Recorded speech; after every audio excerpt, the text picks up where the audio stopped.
Hey, what's up guys? Chris here, and in this video I just wanted to touch on hip-hop music and how that's helped improve my drumming.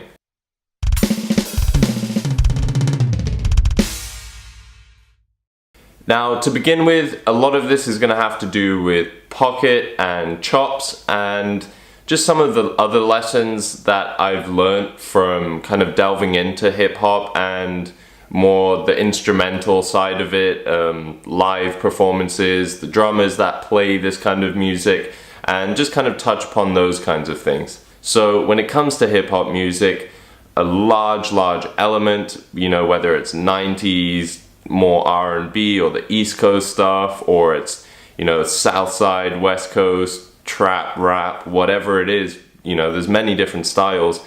The main key when it comes to hip-hop is groove and pocket.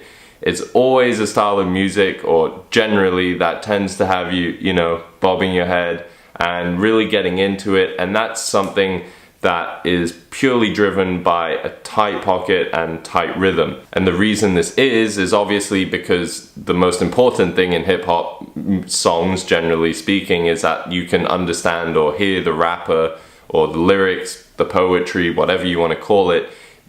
Unlike metal and a lot of other genres where kind of everyone gets to shine a little bit, you know, all the instrumentalists or whoever's playing in the band. But with hip hop, it's more about, you know, having that, the backbeat, the groove going strong, and then the rapper or the performer or singer can, you know, really highlight or shine their talent over, you know, a good instrumental. That's what's really important. And the key with that stuff is that because it's such a tight rhythm, and yeah, generally it's the same throughout the song, is if you are drumming to that, that really enforces a lot of, or a strong sense of rhythm and metronome, and or what you'd call pocket. Pocket is super key in hip hop because, you know, again, a lot of, say for example, or from my understanding, a lot of the East Coast stuff you might hear tends to have a bit more of a drag vibe. And so in styles like that in hip hop, there's a bit more of a drag, and that drag, that tiny little, you know, accenting behind the beat is super important, and it really conveys, you know, that rhythm. It makes you kind of want to bob your head like this, right? Or you have, you know, the crazy, the more modern, the trap stuff with all the hi-hat work and just really loud 808s, you know, full bass. You know, that's also a very, you know, it's a powerful, energetic style. And when you're playing that kind of music, what's really important is, I think, typically the hi-hat chops.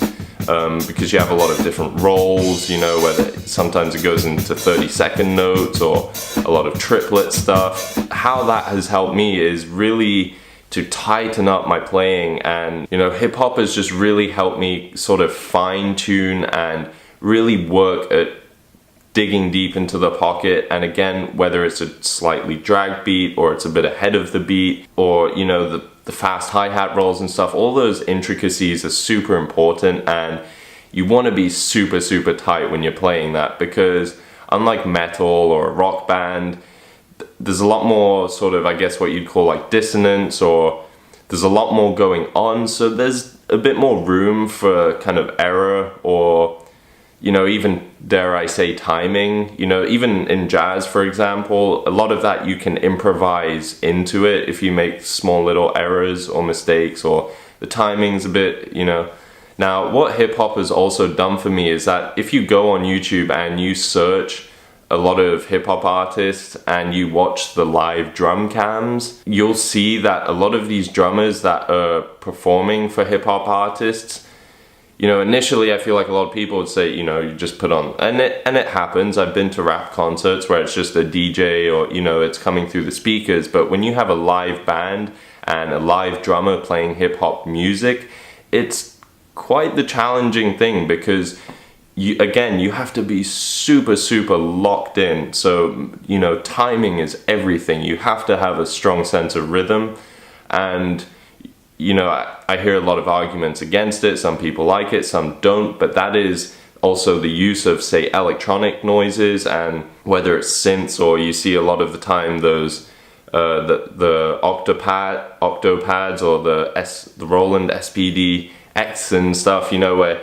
you can hit it and it'll trigger like a certain snare sound or a little hi-hat roll or whatever it is. And because obviously a lot of the sounds you hear in hip-hop aren't exactly what it's going to sound like if you play on just a regular acoustic drum kit. So there's also quite an integration of, you know, new sounds and working out how to infuse electronic sounds with the acoustic drum kit. So personally, I've taken a lot of inspiration and influence from a lot of these drummers who I've watched play with, you know, rap hip-hop artists. These guys are incredibly tight when you watch them play live. Again, the hi-hat rolls and everything is like crisp. It's down to a T. And that really made me a lot more aware of that kind of stuff, because originally playing a lot of just rock and metal stuff, there's not much need for that. A lot of it's more about the energy, and you want to be a tight player obviously, but I think to the extent that hip-hop demands, it really will help your practice or help you improve your drumming. Now, of course, you can do this with just a metronome or whatever, but for me personally, and I know there's probably some of you, my preferred way of practice is through